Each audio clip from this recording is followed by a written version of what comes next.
Good morning, kids. Welcome back to the economics classes.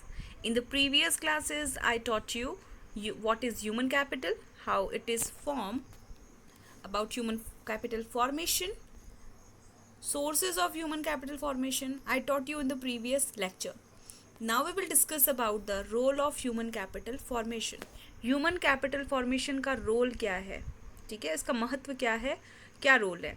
So human capital formation increases production. Human capital formation से production increase होगा.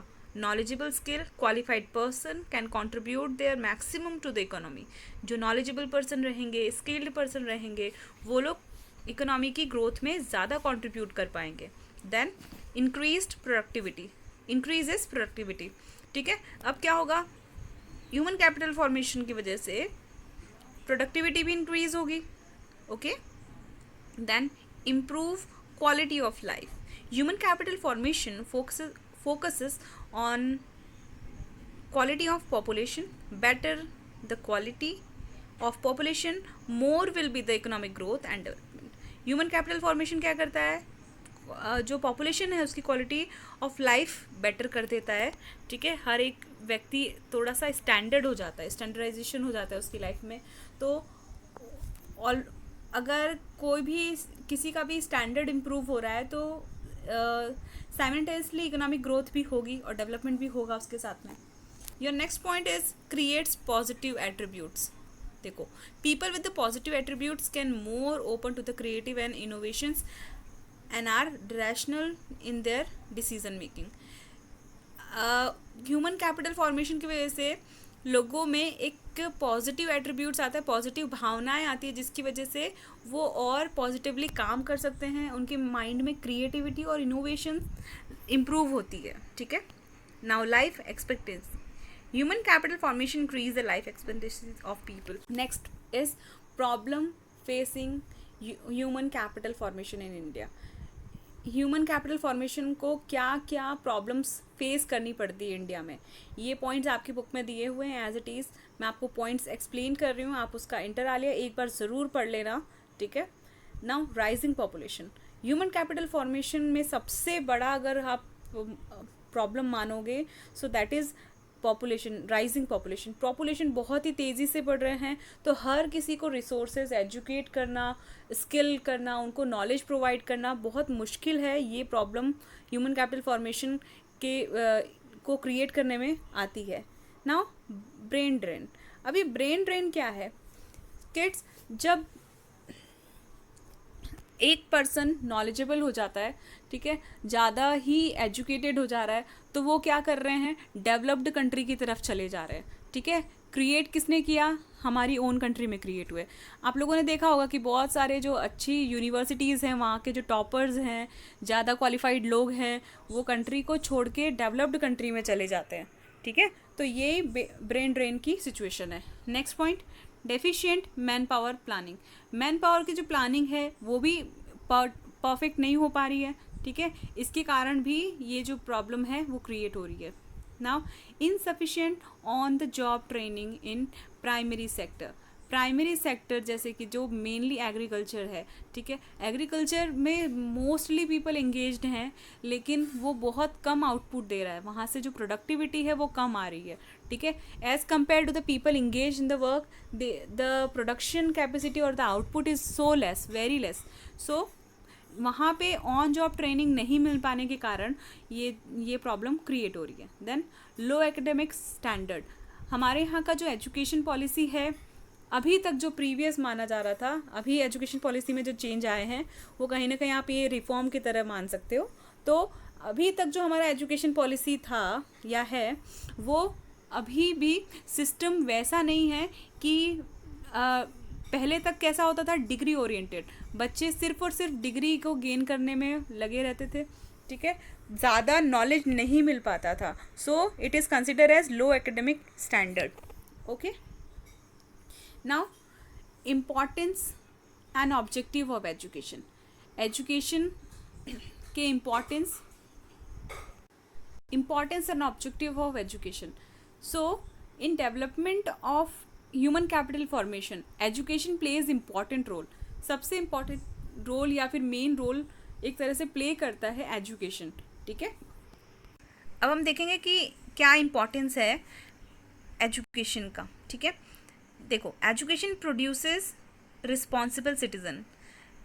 हर एक educated person responsible citizen होता है, ठीक है। It develops science and technology, science और technology को भी डेवलप करता है। It facilitates use of natural and human resource of all the regions of the country. हर एक कंट्री के जितने भी ह्यूमन रिसोर्स हैं या नेचुरल रिसोर्स हैं उसको डेवलप करते हैं। It expands mental horizon of people, लोगों के सोचने की क्षमता है उसको इम्प्रूव करता है। It helps economic development through greater participation of people in the process of growth and development. लोगों का जो इन्वॉल्वमेंट है वो पार्टिसिपेशन है वो इम्प्रूव करता है इकोनॉमिक डेवलपमेंट में। अगर पर्सन एजुकेटेड है अपने आप ही वो अपने स्टैंडर्ड ऑफ लिविंग को इम्प्रूव करेगा, ठीक है। Then it develops human personality. हर एक जो एजुकेटेड पर्सन है वो कहीं ना कहीं अपनी पर्सनैलिटी में अपनी ग्रोथ खुद पे खुद करेगा, ठीक है।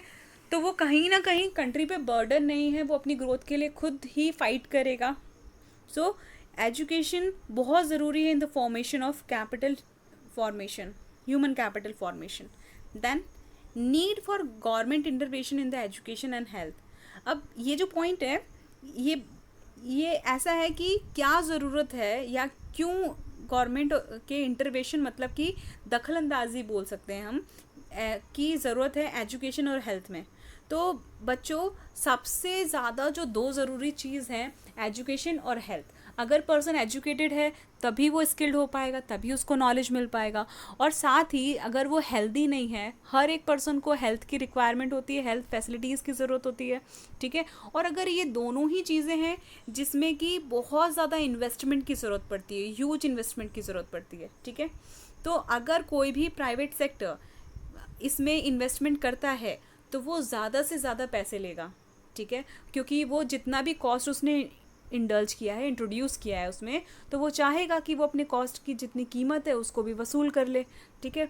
तो अगर वो ज़्यादा कॉस्ट लगाता है तो फिर कोई भी अगर कॉमन पीपल है तो हर किसी के बस से बाहर हो जाएगा वो। Nobody, like all the people can not access to that, है ना, लोगों की पहुंच से बाहर हो जाएगा वो। तो इसलिए ज़रूरी है कि गवर्नमेंट इसमें इंटरवेंशन करे, दखल अंदाजी करे, या वो भी इसके चार्जेस को ले। इसीलिए तो प्राइवेट हॉस्पिटल्स को और मॉडिफाई किया जा रहा है, गवर्नमेंट हॉस्पिटल्स को। और उसी लिए जितने गवर्नमेंट स्कूल्स हैं उनको फिर से पॉलिसीज़ बनाई जाती है, मिड डे मील्स दिया जा रहा है। तो इसीलिए गवर्नमेंट का इंटरवेंशन या गवर्नमेंट की भी एक भागीदारी होनी ज़रूरी है इसमें। क्योंकि कोई भी प्राइवेट सेक्टर अगर ज़्यादा पैसा लगाएगा तो वो पहले अपनी कॉस्ट को वसूल करने की कोशिश करेगा, अपनी कॉस्ट निकालने की कोशिश करेगा, और प्रॉफिट भी चाहेगा वो, जो भी वो सर्विसेज रेंडर करेगा पीपल को, ठीक है। So poor people of the country can not afford this higher price for the education and health. और एजुकेशन और हेल्थ दो ऐसी बेसिक ज़रूरत है बोल सकते हैं हम, फैसिलिटीज़ बोल सकते हैं, कि इनके बिना कोई भी ह्यूमन कैपिटल में फॉर्म नहीं हो सकता है। Education and health plays a vital role in the capital formation, human capital formation. So for growing or for the growth in the education and health, government should take intervention in this. Okay, now growth of the education sector ना, ये वाला topic हटा दिया है CBSE ने आपके syllabus से इस बार के लिए, ठीक है। तो ये आपको पढ़ना नहीं है। तो all like full chapter is covered up, पूरा चैप्टर हो चुका है। If you have any problem in any point you can ask me in the comment section, आप मुझसे पूछ सकते हैं। एक बार आपको पूरी जो आपका चैप्टर है, पूरा बुक के जो पेजेस हैं, आपको पूरे पॉइंट्स एक बार रीड करने पड़ेंगे बच्चों, ठीक है। आप अंडरलाइन कीजिए पॉइंट्स को। आप मेरे ये जो वीडियो है पहले उसको सुन लीजिए, आपको क्लियर हो जाएगा कि किस बारे में और क्या पढ़ाया जा रहा है। उसके बाद आप एक बार बुक के जितने पॉइंट्स है उसको रीड ज़रूर करो, for writing properly in the examination, for presenting your self properly, ठीक है। And if you have any doubt you can ask me. Okay kids, thank you so much.